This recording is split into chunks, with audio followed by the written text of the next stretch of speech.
Assalamualaikum warahmatullahi wabarakatuh. Innal hamdalillah nahmaduhu wa nasta'inuhu wa nastaghfiruh wa natubu ilaihi wa nastahdi wa na'udzu billahi min syururi anfusina wa min sayyiati a'malina. May yahdihillahu fala mudilla lahu wa may yudlil fala hadiyalah. Alhamdulillah ala fitratil Islam wa ala kalimatil ikhlas wa ala dini nabiyyina Muhammadin sallallahu alaihi wasallam wa ala millati abina Ibrahim hanifa wa makana minal musyrikin.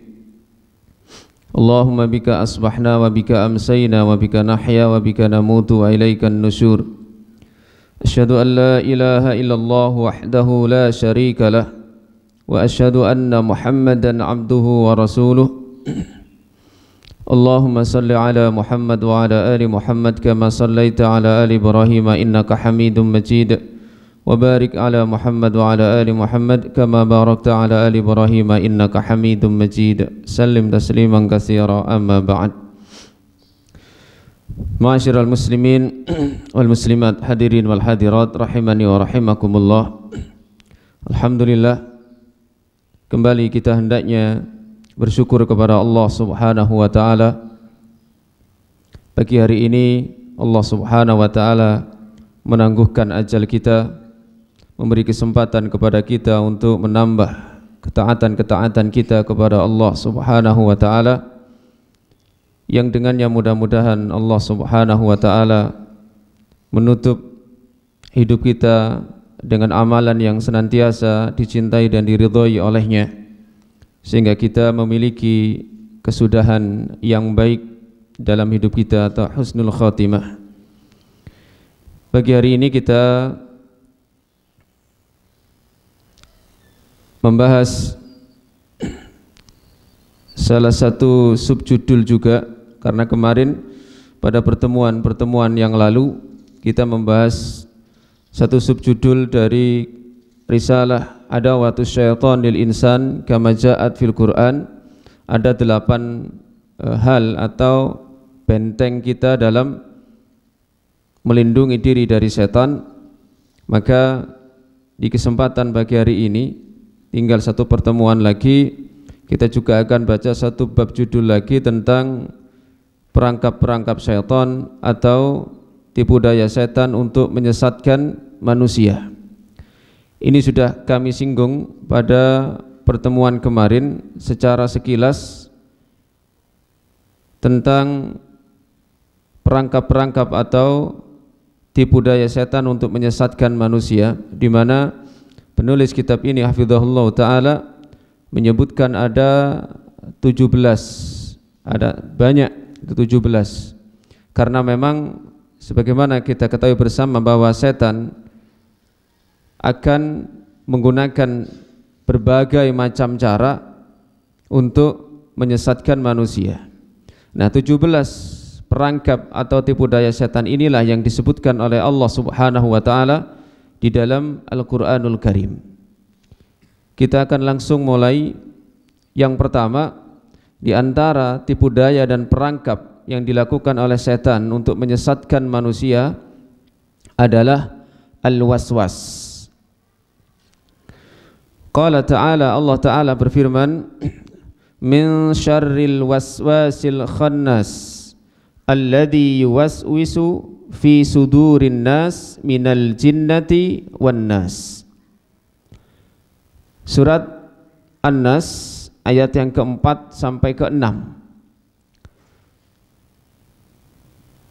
Min syarril waswasil khannas, dari kejelekan waswas al-khannas yang tersembunyi.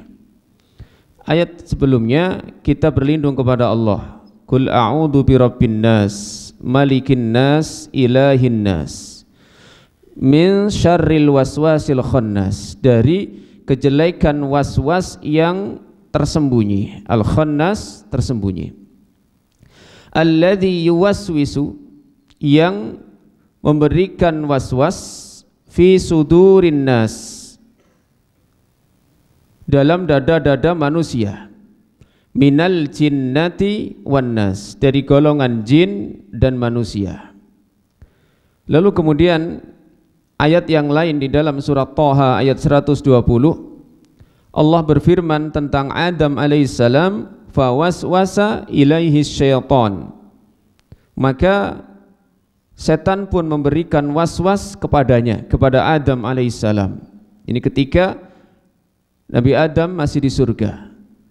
Begitu pula dalam surat Al-A'raf Allah juga berfirman tentang istri Adam, yaitu Hawa, sekaligus juga tentang Nabi Adam. Fawaswasa lahumas syaitan, lalu setan memberikan waswas kepada keduanya. Wal waswas, dan yang dimaksud dengan waswas ini juga masuk dalam istilah atau diadopsi oleh bahasa kita, bahasa Indonesia, yaitu kata-kata waswas. Kalau bahasa Arabnya waswasun, wanya panjang, yang kedua. Apa yang maksud dengan al-waswas? Huwa du'a'u li ta'atihi bi kalamin khafiyyin yasilu mafhumuhu ilal qalbi min ghairi sima'i sautin. Namanya waswas itu adalah ad-du'a li ta'atihi, seruan untuk mentaatinya, bikalamin khafiyyin, dengan ucapan yang samar, yasilu mafhumuhu, yang sesuatu yang dipahami itu sampai ilal qalbi, ke hati, min ghairi sima'i sautin, tanpa harus mendengarkan suara.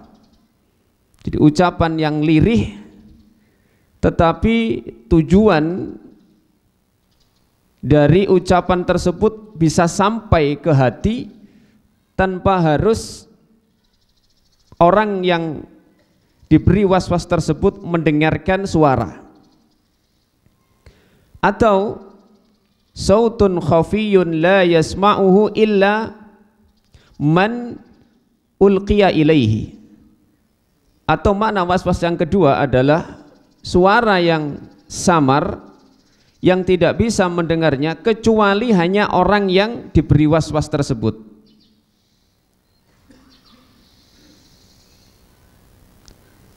Wasyaitanu ya'ti ila sahatil qalbi, dan setan akan datang ke relung hati, wahiyas sadru, yaitu yang ada di dada, fayulqi ma yuridu ilal qalbi, lalu kemudian akan menghembuskan apa yang ia inginkan ke hati tersebut. Wa qad ja'alallahu lahu nufudan li'annahu yajri minal insani majrad dam, dan sungguh Allah telah menjadikan hal itu bisa terlaksana karena memang setan ini mampu berjalan pada manusia di pembuluh darahnya. Ketika Al-Hafidz Ibnu Katsir rahimahullah menafsirkan surat An-Nas ini, beliau menyebutkan kisah yang terjadi pada Nabi SAW. Ketika itu beliau sedang iktikaf. Ketika beliau itu sedang iktikaf di masjid, dan malam hari ya kondisinya gelap karena ya tidak ada lampu. Ini Sofiyah, salah satu istri beliau, binti Huyai, mengunjungi Nabi SAW. Mengunjungi Nabi SAW di waktu malam, ngobrol dengan Nabi SAW. Nah, tiba-tiba lewat dua orang sahabat. Nah, sahabat ini tidak tahu kalau yang ngobrol dengan Nabi, perempuan ini istri Nabi sendiri, yaitu Sofiyah. Nah, dua orang ini mengira, sahabat ini, bahwa Nabi ngobrol dengan wanita lain. Nah, dua orang ini kemudian etok-etok, bahasa kita etok-etok gak roh. Kuatir apa? Nabi nanti sungkan.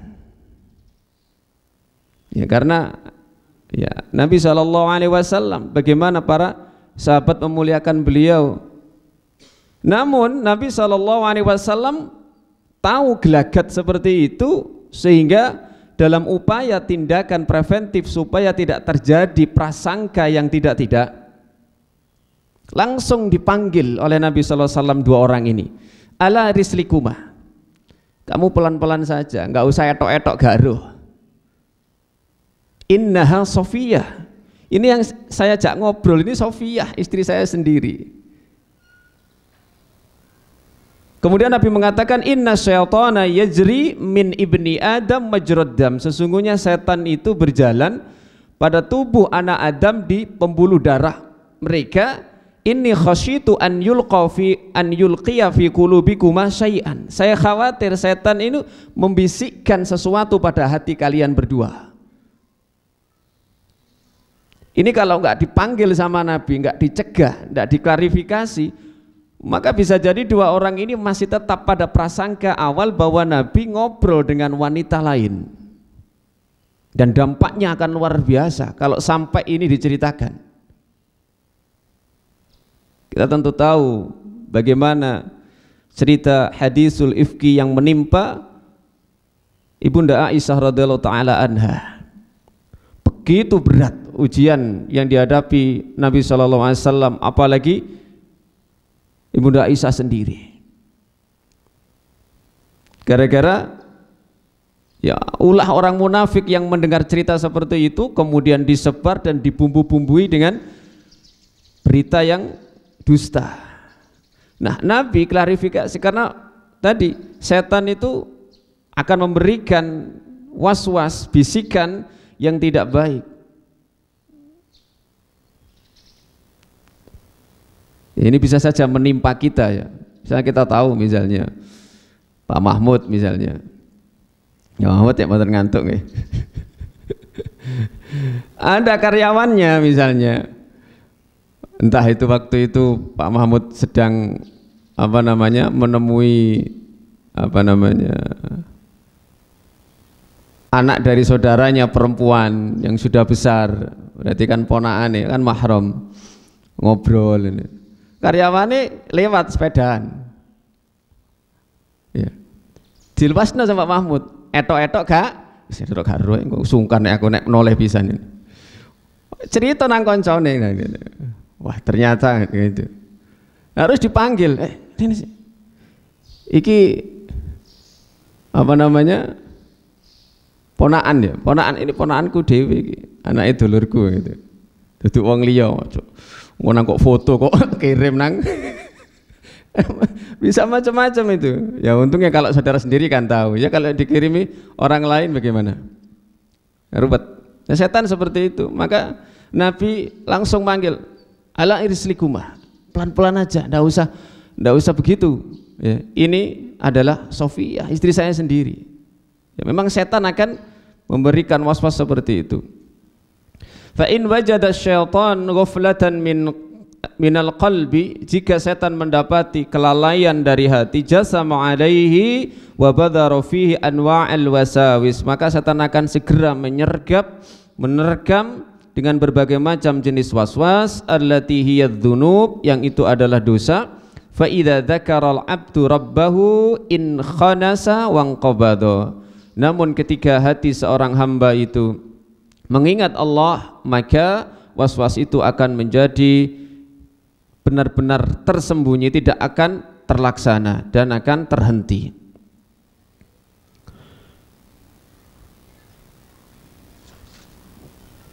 Dan ini sudah pernah kita contohkan, di antara bentuk waswas adalah ketika dalam hati kita terbersit pertanyaan-pertanyaan yang di situ ujungnya akan berada dalam kekufuran kepada Allah Subhanahu wa taala. Misalnya pertanyaan awal, siapa yang menciptakan ini? Allah. Siapa yang menciptakan itu? Allah. Siapa yang menciptakan mereka? Allah. Terakhir pertanyaannya, siapa yang menciptakan Allah?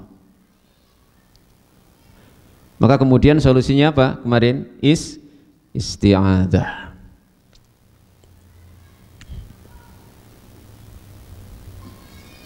Kemudian yang kedua, perangkap setan adalah an-nisyan, lupa, dijadikan lupa. An-nisyanu afatun 'azimatun yusabu bihan nasu fi umurihim ad-diniyah wad dunyawiyah. Lupa itu adalah aib yang agung atau kesalahan yang besar yusabu bihan nas, yang bisa menimpa manusia, bisa tertimpa hal tersebut, fi umurihim, dalam perkara-perkara mereka, ad-diniyah, agama, wad dunyawiyah, dan juga masalah duniawi. Wasyaitanu harisun ala kullil hirs, harisun kullal hirsi ala an yughfilan nasa amma yasha'u ighfalahum anhu. Dan setan sangat berkeinginan, dengan sangat semangat untuk menjadikan manusia lalai, melalaikan manusia dari apa yang ia kehendaki untuk dilalaikan darinya. Wasara nasu ala qismaini fin nisyan, dan manusia ada dua kelompok dalam masalah lupa ini. Al-qismul awal, bagian yang pertama, kelompok yang pertama, man tamakkana minhumus syaitanu tamakkunan kulliyan hatta ansahum rabbuhum, hatta ansahum rabbahum. Kelompok orang yang lupa yang pertama ini, setan benar-benar kokoh dalam membuat lupa secara keseluruhan sampai manusia bisa dilupakan dari Tuhan mereka, dari Allah secara keseluruhan. Sebagaimana dalam surat Al-Mujadilah ayat 19, istahwadha alaihimus syaitanu fa ansahum dzikrallah ulaika hizbus syaitan ala inna hizbas syaitani humul khasirun. Ini kenaan tentang orang-orang munafik, bahwa ketika setan itu menguasai mereka, menjadikan mereka lupa mengingat Allah, maka merekalah tentara setan, kelompok setan. Ketahuilah sesungguhnya tentara atau kelompok setan ini, mereka adalah orang-orang yang rugi. Fahaula'il munafikun, orang-orang munafik ini, nifaqan i'tiqadiyan, dengan nifak yang i'tiqadi. Penyakit munafik atau nifak itu ada dua kata para ulama, ada yang namanya nifak i'tiqadi, ada yang namanya nifak amali. Nifak i'tiqadi ini adalah nifak yang sampai mengeluarkan pelakunya dari Islam. Dohirnya mereka nampak keislamannya, melakukan amal-amal Islam, tetapi i'tiqad mereka kufur. Dan inilah yang terjadi pada zaman Nabi SAW, di mana di Madinah ada kurang lebih 70 orang munafik yang nifak i'tiqadi. Mereka dihukumi sudah keluar dari Islam, tetapi memang tidak dieksekusi oleh Nabi SAW, tidak dibunuh oleh Nabi SAW, karena memang mereka secara zahir melakukan beberapa amalan Islam. Mereka salat, cuman salatnya disifati dengan salat yang malas. Wa idza qamu ilas salati qamu kusala. Begitupun mereka ketika mendapatkan tugas berperang, berjihad, banyak alasan yang mereka kemukakan untuk supaya tetap tinggal di daerah di Madinah dengan berbagai macam alasan. Ya. Atau ketika mereka berangkat, mereka menggembosi barisan kaum muslimin. Ini nifak i'tiqadi. Oleh Nabi dibiarkan karena memang zahir mereka melaksanakan Islam, sehingga Nabi khawatir orang akan mengatakan bahwa beliau akan membunuh sahabat beliau sendiri. Bahkan gembongnya orang munafik, siapa? Ubay bin Salul. Nah, anaknya namanya Abdullah. Itu sahabat yang jujur, sahabat yang setia kepada Nabi SAW. Minta jubah beliau untuk dijadikan kain kafan saja diberikan, karena ya, apresiasi Nabi kepada putranya. Tapi kemudian saat itu turunlah surat ayat yang menegaskan bahwa tidak layak bagi Nabi untuk memohon ampunkan kepada orang-orang munafik. Mau diminta ampunkan 70 kali lebih, sudah sama saja. Qaddamahumus syaitanu ilaihi wa qawwa alaihim wa ahata bihim hatta ansahum an yadhkurullaha ta'ala wa ansahum awamirahu wa nawahiyahu wa aghfalahum anha. Maka kemudian setan benar-benar menguasai mereka sampai benar-benar mereka melupakan Allah Subhanahu wa taala, dan ini menimpa orang-orang munafik i'tiqadi. Kemudian lupa kelompok yang kedua adalah man ansahumus syaitan ba'dal umur. Kalau tadi yang pertama orang munafik itu dilupakan oleh setan secara keseluruhan, maka jenis yang kedua ini sebagian perkara-perkaranya. Wa yadkhulu fi hadza jami'un nasi mu'minuhum wa kafiruhum. Dan ini masuk pada keseluruhan manusia, entah itu mukminnya atau orang-orang kafirnya. Berdasarkan sabda Nabi sallallahu alaihi wasallam, nasiya Adam fanasiyat dzurriyyatuhu. Adam pernah lupa, maka anak turunnya pun lupa. Walladzi nasiyahu Adam, nah yang pernah dilupakan oleh Adam alaihissalam, hiya as-sanawatul arba'in allati a'taha min umurihi li Dawud alaihi wassalam fasaran nisyan simmatan lihadal makhluk. Ketika umur 40 tahun ini yang diberikan kepada Nabi Dawud alaihi wassalam, fasaran nisyan simmatan lihadal makhluk, maka kemudian tersematkanlah sifat lupa ini pada diri makhluk. Jadi Imam At-Tirmidzi dan juga Al-Hakim meriwayatkan bahwa umurnya Nabi Adam itu diambil dan diberikan kepada Nabi Dawud 40 tahun sebagai anak keturunannya, dan ini yang dilupakan oleh Adam, sehingga ketika jatahnya diambil, tiba-tiba malakul maut mendatangi Adam, dia masih merasa jatah umurnya masih ada, ternyata sudah diberikan kepada Dawud, dan ia lupa. Maka kemudian lupa ini menjadi hal yang dibawa oleh anak keturunannya. Kemudian para ulama menyebutkan tentang kisah Nabi Yusuf. Ini diceritakan dalam ayat yang ke-42 surat Yusuf. Wa qala lilladzi dhanna annahu najin minhum adhkurni 'inda rabbika fa ansahu syaitanu dzikra rabbih falafisa fis sijni bid'a sinin.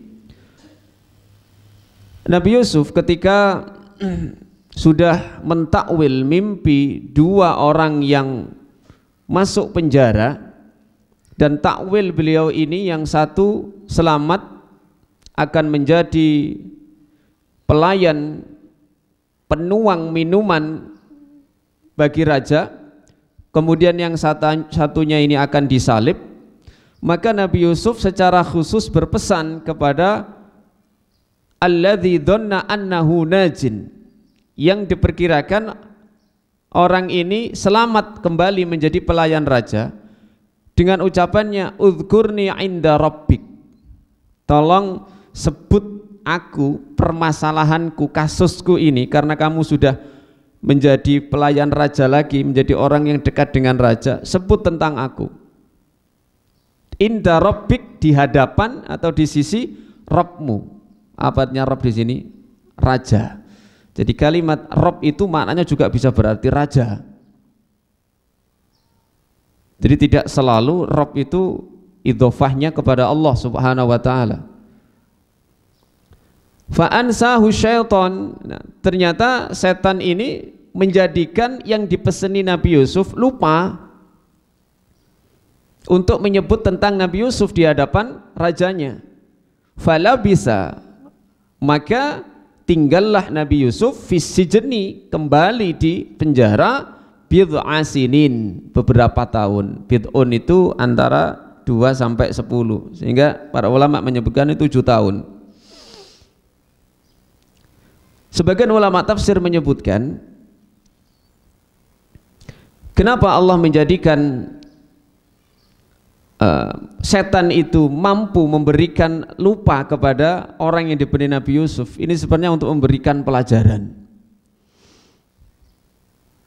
bahwa seorang nabi, seorang rasul itu tidak pantas menyandarkan dirinya kepada selain Allah.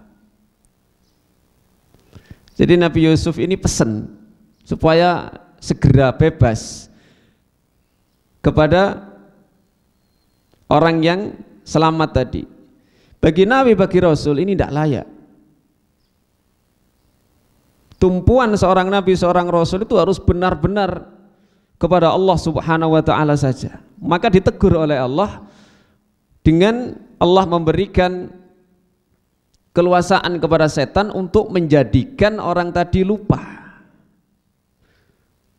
Maka Nabi Yusuf itu sebenarnya getun sekali ketika mengatakan udhkurni inda rabbik, tolong sebut saya ya di hadapan raja. Ini dalam rangka untuk Nabi Yusuf itu minta syafaat sebenarnya, minta syafaat kepada orang tadi. Syafaat itu secara bahasa dari kata-kata syaf'un itu menjadikan ganjil menjadi genap, ganjil menjadi genap. Sehingga syafaat itu orang yang asy-syafi' memberikan syafaat itu menjadi perantara. Seseorang yang asalnya sendirian tidak bisa melakukan sesuatu yang diinginkan, kemudian atas perantara dia menjadi bisa. Bangun masjid gak dadi-dadi, proposal digawa merona mrene gak oleh. Jenengan punya channel yang biasa seperti itu, menghubungkan lembaga atau yayasan yang biasa membantu. Sampean bawa proposal, gawane proposal dan goal misalnya berhasil, maka jenengan sebagai syafaat, perantara. Man yasfa' syafa'atan hasanatan, siapa yang menjadi perantara terjadinya perbuatan baik, dia akan mendapatkan pahala yang sama.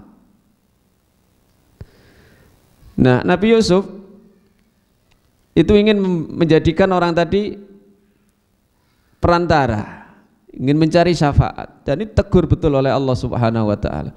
Makanya Nabi Ibrahim ketika dibakar itu didatangi oleh malaikat yang menurunkan hujan. Ditanya sama malaikat menurunkan hujan, abi hajatun ya Ibrahim, kamu punya hajat kepada saya enggak Ibrahim? Aku iki malaikat sing ngedokno udan lho ya. Engko nek katik genine wis murup, tak dukne udan sing sak deres-derese. Cek gak iso murup, aman. Jawabannya Nabi berapa? Amma ilaika falah. Adapun kepadamu malaikat saya tidak butuh. Sampai malaikat Jibril turun, jawabannya tetap amma ilaika falah, kepadamu saya tidak butuh. Maka langsung Allah yang berfirman, ya naru kuni bardan wasalaman ala Ibrahim. Langsung Allah berfirman kepada api itu, wahai api, jadilah engkau bardan, dingin. Tidak cuma dingin tok, kaduan kok. Wasalaman, dan menyelamatkan, menyejukkan ala Ibrahim. Makanya Nabi Ibrahim itu disebut Abul Muwahhidin, bapaknya orang-orang yang bertauhid. Bagi seorang Nabi, seorang Rasul, itu bisa ditegur oleh Allah hanya dengan seperti itu. Kemudian yang kedua, annahu asyab alladhi akhbarahu annahu sayakhruju minas sijni, wa hadzal qaul akhrajahu at-Tabari an Muhammad bin Ishaq wa rajjahahu Abu Hayyan wa Ibnu Katsir wa qala bihi asy-Syaikh As-Sa'di liqauli ta'ala ba'daha ay tadzakkara Yusuf wasiyatahu lahu ba'da muddatin minaz zaman. Bahwa pemuda yang diberi kabar oleh Nabi Yusuf bahwasanya akan keluar dari penjara. Jadi ini maksudnya sama ketika orang yang dipeseni Nabi Yusuf ini dilupakan oleh setan. Amma idza wa mimma yuqawwi hadzal qaul, ini beberapa argumentasi, kita tidak akan baca. Amma idza kana an-nasi huwa syab fa innahu qala dzalika liyas'ura hadza syab annahu huwa alladhi sayakhruju dunal akhar. Intinya bahwa ada hikmah ketika orang yang dipeseni Nabi Yusuf tadi itu lupa. Begitu juga kisah yang kedua, ketika Nabi Musa alaihissalam mencari hamba Allah yang diberi ilmu laduni oleh Allah Subhanahu wa ta'ala. Bahasa kita ilmu laduni. Kenapa Pak? Ilmu laduni. Ilmu laduni itu gak usah mondok, gak usah belajar moro-moro iso. Ini dikenal nggih ten pondok-pondok nggih. Wallahu a'lam bishawab. Kadang-kadang memang ya, ada beberapa kasus yang seperti itu. Dengan ketulusan hikmah seorang santri kepada kiainya, maka Allah memberikan sesuatu yang tidak dia fahami. Dan ini bisa jadi termasuk bentuk ketakwaan kepada Allah. Wattaqullah wa yu'allimukumullah. Tapi kadang-kadang dipukul rata. Wis gak usah belajar, karena kaidah umumnya innamal ilmu bit ta'allum. Ilmu itu diperoleh dengan belajar. Nabi Musa alaihissalam diperintah oleh Allah Subhanahu wa taala untuk menemui salah satu hamba yang Allah beri min ladunna ilmu dari sisi kami. Dalam perjalanannya, qala ara'aita id awaina ila sakhrati fa inni nasitul huta wa ma ansanihu illa syaitanu an adhkurah wattakhadha sabilahu fil bahri ajaba. Ayat yang ke-63 dari surat Al-Kahfi. Ketika Nabi Musa ini dalam perjalanannya sudah lapar, ya, capek, mau istirahat, maka kemudian minta ayo kita istirahat, ya. Ini siapa namanya yang diajak untuk mencari hamba Allah yang namanya Khadir itu? Temannya Nabi Musa namanya siapa? Harun? Oh, enggak, belum. Siapa? Yusa bin Nun. Ya. Ini menjadi teman Nabi Musa untuk mengembara bahkan sampai 70 tahun ya, untuk menemui hamba Allah yang disebut-sebut dengan Khadir, atau bahasa kita apa? Khidir. Ada luwih Jawa maneh kelir. Iki jare nabi sing jaga napa? Jaga laut, jaga kali nggih. Jadi nek kate mancing niku tawassul maca Fatihah nang Nabi. Niku sik digondol. Maka temannya Nabi Musa ini ternyata ketika membuka bungkusan makanan itu, maka sudah tidak ada ternyata ikannya. Dan baru ingat kalau di suatu tempat, ya, di antara dua batu itu, temannya Nabi Musa ini melihat bahwa ikan tadi itu lompat ke arah laut dengan cara yang menakjubkan, berjalan menuju laut dengan cara yang menakjubkan.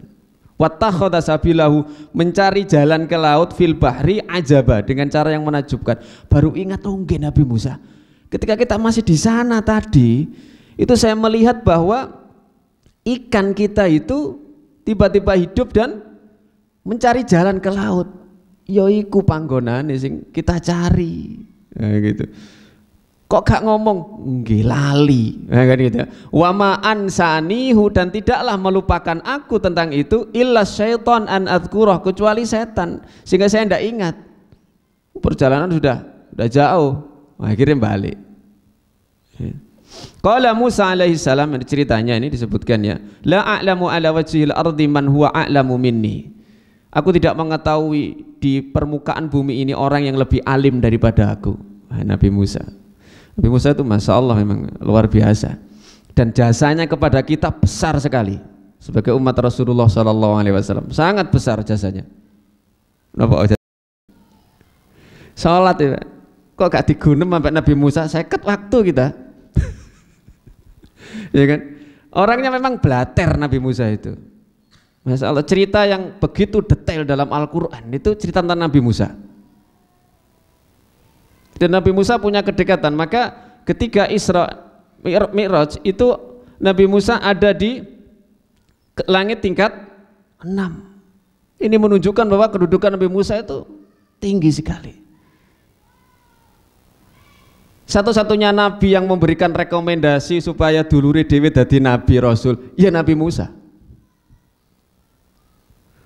Jadi minta kepada Allah, pun jenengan dadosaken dulur kula mawon Gusti dadi rasul pisan.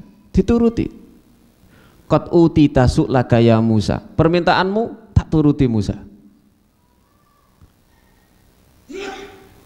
Lempengan batu yang ditulis dengan tangan Allah sendiri, berisi 10 perintah itu. Saking gregetinnya ketika kembali ke kaumnya, mereka menyembah anak sapi, dilempar itu sampai hancur, sampai berantakan. Tapi mari ngono dikukuti maneh.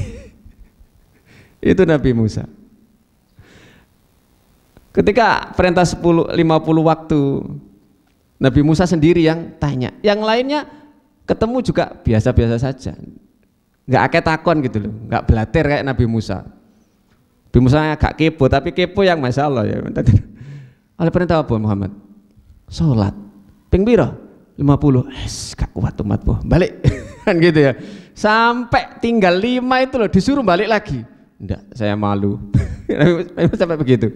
Saya malu kepada Allah. Allah sudah berfirman, hiya khamsatun wa hiya khamsun. Dia memang 5 Muhammad, tapi sama dengan 50 waktu. La yubaddarul qawlu ladayya. Sudah nggak bisa dirubah lagi keputusan saya, kata. Itu pun kata Nabi Musa disuruh balik lagi.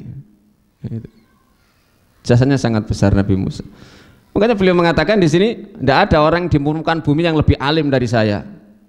Akhirnya Allah negur, fihi man huwa a'lamu minka. Ada Musa yang lebih tahu dari kamu. Dan Nabi Musa ini pernah dibebaskan langsung oleh Allah dari prasangka kaumnya. Nabi Musa ini kan pemalu ya, pemalu betul. Sampai mandi pun beliau tidak mau kumpul dengan orang lain atau di tempat yang sampai terbuka ya. Dikira Nabi Musa itu banci sama kaumnya. Dikira Nabi Musa itu ngapunten, zakarnya ini bermasalah. Kok gak koyok liyane sih nek adus blak-blakan ini. Mesti Musa iki ana sing gak beres iki. Ini. Akhirnya apa? Allah ingin membebaskan tuduhan itu. Pas adus, ya. Ini bajunya apa? Kintir digawa watu. Nabi Musa nututi goleki didelok wong akeh. Oh, tiba ayo normal ya Musa. Kondisi seperti itu. Aina huwa, ditanya oleh Nabi Musa, di mana ya Allah? Bimultaqal bahraini, di pertemuan 2 laut. Fakhud ma'aka hutan fa idza faraqaka fadzaka makanuhu. Ambillah ikan, kalau dia berpisah denganmu maka itulah tempatnya. Fa kharaja Musa ma'ahulamihi, maka Nabi Musa keluar bersama dengan anak kecilnya, maksudnya dengan murid beliau yaitu Yusha bin Nun ya. Akhirnya sampai kemudian terjadilah beberapa cerita Israiliyat ini. Ikan ini sebenarnya sudah dimakan separuh oleh Nabi Musa dan Yusha ini. Jadi tinggal separuh badannya. Tapi oleh Allah kemudian Allah hidupkan dan tadi mencolot bahasanya keluar dari bungkusan itu dan menuju ke laut, tempat pertemuan 2 lautan. Di laut itu ada ikan yang tahu pipis kayak separuh itu. Nah itu konon ceritanya dulu ikan mbahnya itu ikan yang dibawa Nabi Musa. Maka kemudian disitulah terjadi apa yang memang Allah kehendaki, agar Nabi Musa mendapatkan tarbiyah pendidikan supaya tidak bahasanya apa namanya jumawa ya. Jumawa niku napa? Merasa tinggi. Tapi Nabi Musa orang yang tawadhu, ketika Allah tegur seperti itu beliau menyadari, sehingga tidak bisa kemudian dari cerita Nabi Musa dan Khadir ini dijadikan sebuah kesimpulan berarti Khadir dengan Musa itu derajatnya lebih tinggi Khadir. Ini orang-orang tasawuf yang tidak benar ya. Mereka mengatakan buktinya apa? Nabi Musa saja disuruh ngawulo nyantri kepada Khadir. Khadir itu antara Nabi dengan wali Allah diperdebatkan. Apakah beliau itu Nabi atau wali Allah? Kalau wali Allah jelas sepakat para ulama. Tapi untuk ningkat jadi Nabi belum. Sementara Musa Nabi, Rasul, bahkan ulul azmi minar Rasul. Maka derajatnya jauh di bawah Nabi Musa hakikatnya. Tapi memang Allah ingin memberikan pelajaran. Dan lagi-lagi tadi tentang masalah lupa, Allah jadikan seperti itu. Maka lupa yang kedua yang menimpa sebagian kaum muslimin, maka ada kafarah bagi mereka. Dan solusinya sudah ada, apalagi bagi kita umat Rasulullah sallallahu alaihi wasallam. Dalam surat Al-Baqarah ya, 2 ayat terakhir. Rabbana la tu'akhidna in nasina. Ya Allah, jangan engkau hukum kami jika kami lupa. Ini dalam hadisnya Allah itu menyaut na'am, ya. Terus sampai ketika kita mohon Rabbana la tu'akhidna in nasina au akhtana Rabbana wa la tahmil alaina isran kama hamaltahu ala alladhina min qablina. Allah itu selalu menjawab na'am, na'am, ya, terus dijawab oleh Allah seperti itu. Rabbana wa la tuhammilna ma la taqata lana bih. Kemudian wa'fu anna waghfir lana, dan sampai seterusnya. Itu jawaban Allah, ya, terus seperti itu. Maka kata Nabi SAW, hambaku yang melakukan kesalahan, dosa, lupa itu semuanya dimaafkan, illal mujahirun, kejaba wong sing mendemonstrasikan dosanya di hadapan banyak orang, kecuali orang-orang yang melakukannya secara terang-terangan. Maka hendaknya kita memohon kepada Allah agar tidak dilupakan oleh setan di sebagian perintah-perintah Allah Subhanahu wa ta'ala. Kemudian yang ketiga adalah al-wa'du wal amani, janji dan angan-angan. Dalam surat An-Nisa ayat 120, ya'iduhum wa yumannihim wa ma ya'iduhumus syaitanu illa ghurura. Setan menjanjikan kepada mereka dan memberikan angan-angan, dan apa yang mereka janjikan dan apa yang dijanjikan oleh setan itu tidak lain kecuali ghurura, tipuan saja, penipuan. Sama seperti yang terjadi pada Adam alaihissalam ketika menjanjikan keabadian kepada beliau, pada Nabi Adam, dan kerajaan yang tidak mungkin hancur. Ini pun janji dan angan-angan yang diberikan oleh setan. Kemudian yang keempat adalah al-wa'id wat takhwif, yaitu ancaman dan menakut-nakuti. Setan akan memberikan ancaman. Di antara bentuk ancamannya adalah kefakiran. Dalam surat Al-Baqarah 268, asy-syaitanu ya'idukumul faqra. Setan mengancam mereka dengan kefakiran. Ketika ada anjuran untuk bersedekah, dia memiliki harta atau yang wajib seperti zakat, maka setan akan menakut-nakuti mereka dengan kefakiran, dengan khawatir menjadi orang yang fakir, menjadi orang yang berkurang hartanya. Begitu juga ketika mereka membunuh anak-anak mereka, maka khasyata imlaq, takut kefakiran, dan ini termasuk di antara ancaman dan juga rasa takut yang diberikan oleh setan. Kemudian yang kelima adalah tazyinul ma'asi, menghiasi maksiat nampak indah. Maksiat yang dilarang oleh Allah Subhanahu wa ta'ala untuk dilakukan, kemudian dihiasi oleh setan agar nampak indah dan bisa jadi menjadi sebuah kebenaran bagi pelakunya. Termasuk diantaranya adalah kebid'ahan yang ditampakkan indah, ditampakkan baik oleh setan bagi pelakunya, sehingga pelakunya ini menganggap bahwa apa yang dilakukan adalah sebuah kebaikan. Di dalam surat Al-Kahfi disebutkan bahwa wa yahsabuna annahum yuhsinuna sun'a. Mereka mengira bahwa mereka adalah pelaku kebaikan. Mereka telah berbuat baik. padahal hal tersebut tidaklah sebuah kebaikan. Kemudian yang keenam adalah as-saddu an dinillahi ta'ala, memalingkan dari agama Allah.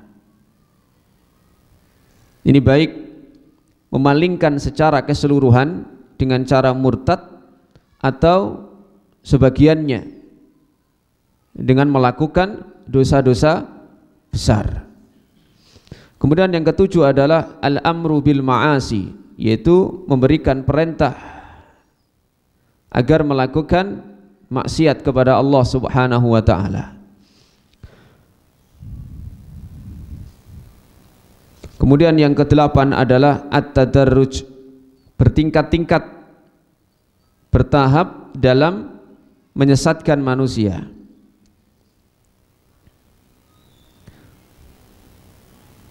Dulu pernah kita contohkan ketika seseorang meninggalkan yang wajib, maka tidak langsung meninggalkan yang wajib, tetapi diarahkan kepada misalnya gemar melakukan yang makruh, kemudian meninggalkan yang sunnah, ya, sampai kemudian tingkatan terakhir bisa meninggalkan yang wajib.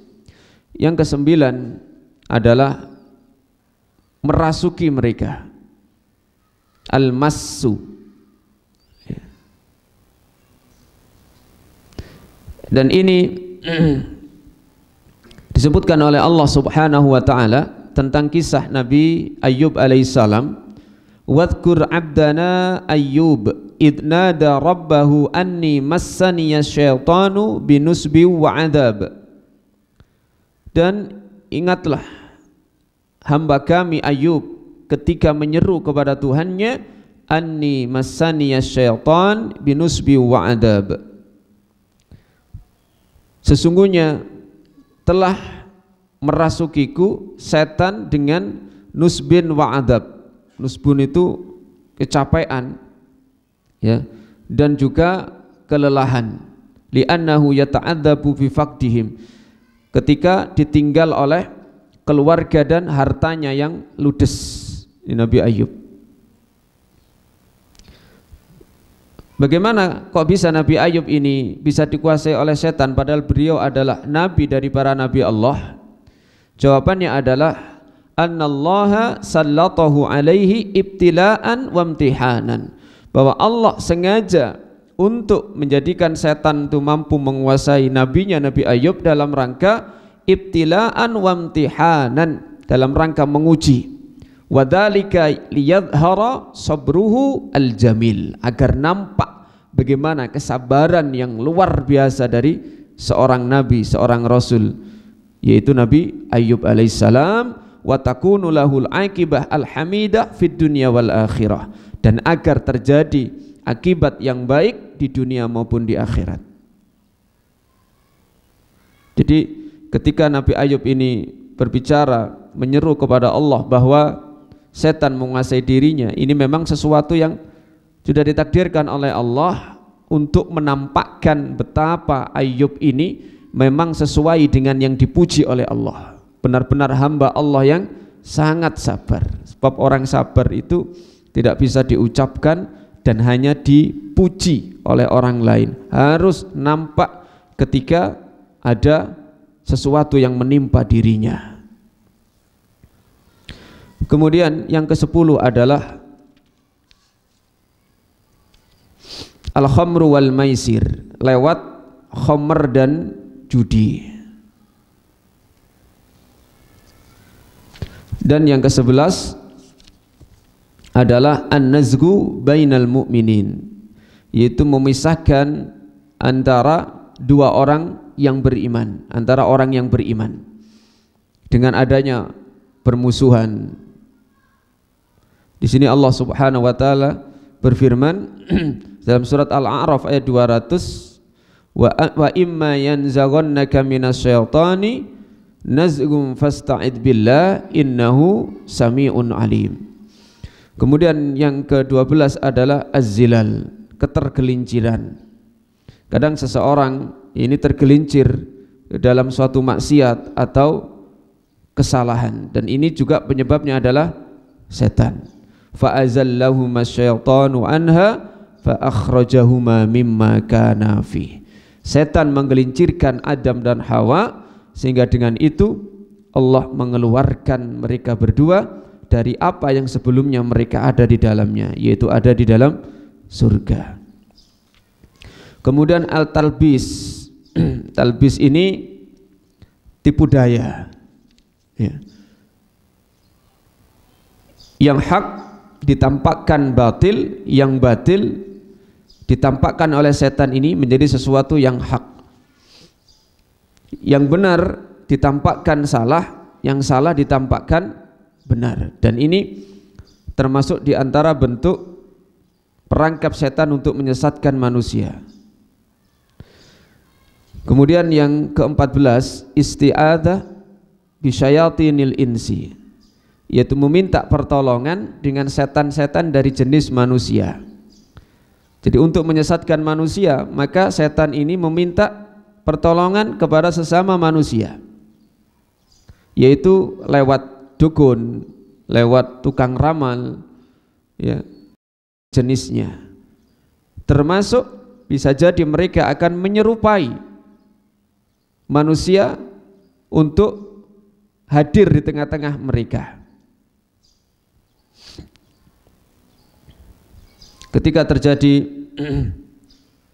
perang Badar, ya, maka setan ini menyerupai salah seorang di antara mereka untuk memberikan semangat agar memerangi Rasulullah SAW dan para sahabat. Tatkala dua kelompok berhadapan, maka setan ini kemudian lari karena mereka melihat apa yang tidak bisa dilihat oleh manusia biasa. Kemudian yang ke-15 adalah mengajari tukang sihir dan dukun. Mengajari tukang sihir dan dukun, sehingga kemudian tukang sihir dan dukun ini menyesatkan manusia. Karena itu hakikat ilmu yang didapat oleh tukang sihir dan dukun itu adalah ilmu yang berasal dari setan. Kemudian yang ke-16 adalah al-istifzaz bis-saut, yaitu dengan memberikan suara-suara. Ini sebagian ulama mengatakan lewat nyanyian, kemudian lewat alat musik, dan juga lewat an-niyahah, meratap, ya, meratap ketika mendapatkan musibah. Ini mengeluarkan suara, ungkapan-ungkapan yang tidak menunjukkan keridhaan terhadap takdir Allah Subhanahu wa taala. Dan yang terakhir adalah al-musyarakah fil amwali wal aulad. Mereka berserikat dalam harta dan anak. Yang dimaksud dalam harta adalah misalnya mereka disesatkan oleh setan dengan menafkahkan harta tersebut kepada sesuatu yang terlarang, tidak diridhoi oleh Allah Subhanahu wa taala. Atau mereka mengambil harta tidak sesuai dengan cara yang hak, dengan cara mencuri atau ghasab dan sebagainya. Inilah di antara perangkap-perangkap dan juga tipu daya setan untuk menyesatkan manusia. Maka kita senantiasa hendaknya berlindung kepada Allah Subhanahu wa taala, karena kita tahu bahwa mereka adalah musuh kita yang nyata. Demikian dari awal sampai akhir materi yang dapat kami sampaikan. Jika ada kesalahan datangnya dari diri kami pribadi, dan juga jika ada kebenaran itu datangnya dari Allah Subhanahu wa taala. Mudah-mudahan menjadi ilmu yang bermanfaat. Subhanakallahumma wa bihamdika asyhadu an la ilaha illa anta astaghfiruka wa atubu ilaik. Assalamualaikum warahmatullahi wabarakatuh.